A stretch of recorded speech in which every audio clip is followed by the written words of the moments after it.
మన ప్రభువును రక్షకుడైన యేసుక్రీస్తు సర్వశక్తిగల నామంలో లైఫ్ చర్చ్ వైజాగ్ నుండి మీకు శుభములు. ఈ దినం హోప్ ఫర్ టుడే వాక్య ధ్యానంలోనికి మిమ్మల్ని ఆహ్వానిస్తూ ఉన్నాను. ఇర్మియా గ్రంథం 30వ అధ్యాయం 17వ వచనంలో కొంత భాగాన్ని నేను చదువుతున్నాను. ఇర్మియా గ్రంథం 30వ అధ్యాయం 17వ వచనం. నేను నీకు ఆరోగ్యము కలుగచేసేదను, నీ గాయములను మాన్పెదను. నేను నీకు ఆరోగ్యము కలుగచేసేదను, నీ గాయములను మాన్పెదను. ఆ ముందు వచనాలు గమనిస్తే, శత్రువు నిన్ను బాధించాడు, చాలా ఘోరమైన వ్యాధి కలిగి ఉన్నావు నీవు పాపముతో, నీ స్నేహితులు నిన్ను మర్చిపోయారు, నీ స్నేహితులు నిన్ను గురించి విచారణ చేసేవాళ్ళు లేరు. ఆ మాటకు వస్తే, నీ గాయాలు మాన్పుకోవడానికి నీ దగ్గర మందు కూడా ఏమీ లేదు అన్నట్లుగా ముందు వచనాలు ఉంటాయి. అలాంటి నిస్సహాయ స్థితిలో ఉన్నటువంటి ఇశ్రాయేలీలతో దేవుడు ఒక గొప్ప నిరీక్షణతో కలిగినటువంటి మాటను మాట్లాడుతున్నాడు. నీ శత్రువులు నిన్ను బాధించినప్పటికీ, నీ స్నేహితులు నిన్ను మరచి నీ గురించి విచారణ చేయనటువంటి దుర్భరమైన పరిస్థితులు ఉన్నప్పటికీ, నీ గాయాలు నీవు మాన్పుకోలేనటువంటి దుర్భరమైన స్థితిలో ఏ మందు నీ దగ్గర లేనప్పటికీ, ఇదిగో నేను ఒక నిరీక్షణతో నీ పట్ల ఒక కార్యం చేయబోతున్నాను. ఆ కార్యాన్ని గురించే చెప్పాడు ఇక్కడ. ఆ మాటని మరలా చదువుతున్నాను. నేను నీకు ఆరోగ్యము కలుగచేసేదను, నీ గాయములను మాన్పెదను. నేను నీకు ఆరోగ్యము కలుగచేసేదను, నీ గాయములను మాన్పెదను. అది దేవుడు వారికి ఇస్తున్నటువంటి ఒక గొప్ప నిరీక్షణతో కూడినటువంటి మాట. మన జీవితాల్లో కూడా మన స్నేహితులు మనల్ని మోసగించవచ్చు, లేకపోతే మన హృదయంలో వేదన, మన హృదయాల్లో గాయాలతో నిండి ఉండొచ్చు. ఒకవేళ ఏదైనా విపత్కరమైన పరిస్థితులు గుండా వెళ్తున్నప్పుడు చాలా కృంగిన స్థితిలో, లేకపోతే చాలా నిస్సహాయ స్థితిలో నెట్టివేయబడి ఉండొచ్చు. ఇక ఈ గాయాలు మాన్పుకోవడానికి, లేకపోతే ఈ పరిస్థితులు మాన్పుకోవడానికి నాకు ఇక వేరే మార్గం లేదు అన్నట్లుగా నా జీవితం ఉండొచ్చు. ఒకవేళ అలాంటి పరిస్థితుల్లో ఉన్నప్పుడు, అక్కడ ముందు మాటలు గమనించినప్పుడు, నీ గాయాలు మాన్పుకోవడానికి నీ దగ్గర మందు కూడా ఏమి లేదు అంటున్నాడు దేవుడు.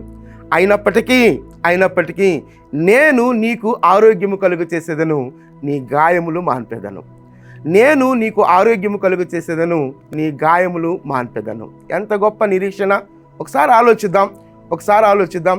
దేవుడు ఇస్తున్నటువంటి ఈ నిరీక్షణతో కూడినటువంటి మాటను, వాగ్దానాన్ని పట్టుకుందాం. నిజమే ప్రభువా, నేను గాయపరచబడ్డాను. నిజమే ప్రభువా, కొన్ని పరిస్థితుల ద్వారా కృంగిపోతున్నాను. నిజమే ప్రభువా, నా స్నేహితులు నన్ను మోసం చేశారు. నిజమే ప్రభువా, ఈ పరిస్థితి నుంచి బయటకు రావడానికి నా స్వంత ప్రయత్నం చేసి నేను బయటకు రాలేను ప్రభువా. నీవు నన్ను బయటకు తీసుకుని వస్తే తప్ప, నీవు నాకు ఆరోగ్యాన్ని ఇస్తే తప్ప, నీవు నా గాయాలను కట్టితే తప్ప నేను బయటకు రాలేను ప్రభువా అనేటువంటి నిరీక్షణతో దేవుని వైపు చూద్దాం. దేవుడు తప్పక ఆరోగ్యము అన్నప్పుడు శారీరక ఆరోగ్యం మాత్రమే కాదు, మానసికంగా హృదయంలో కృంగిన స్థితి, ఆ పరిస్థితులన్నిటి నుండి దేవుడు ఒక నూతనమైన నిరీక్షణ నీ జీవితంలో, మన జీవితాల్లో నింపబోతున్నాడు. ఆ మాట మరొకసారి మీ కొరకు నేను చదువుతున్నాను. ఇర్మియా గ్రంథం 30వ అధ్యాయం 17వ వచనంలో, నేను నీకు ఆరోగ్యము కలుగచేసేదను, నీ గాయములను మాన్పెదను. నేను నీకు ఆరోగ్యము కలుగచేసేదను, నీ గాయములను మాన్పెదను.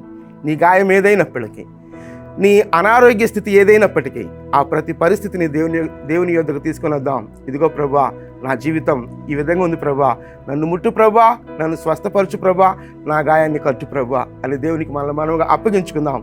ప్రార్థన చేద్దాం. ప్రార్థన. మహోన్నతుడా, జీవము కలిగిన మా దేవా, మీ గొప్ప నామానికి వందనాలు, స్తుతులు, స్తోత్రాలు ప్రభా. మా గాయములను కట్టే దేవుడవు నీవే ప్రభా, మాకు ఆరోగ్యాన్ని కలుగ చేసే దేవుడవు నీవే ప్రభా.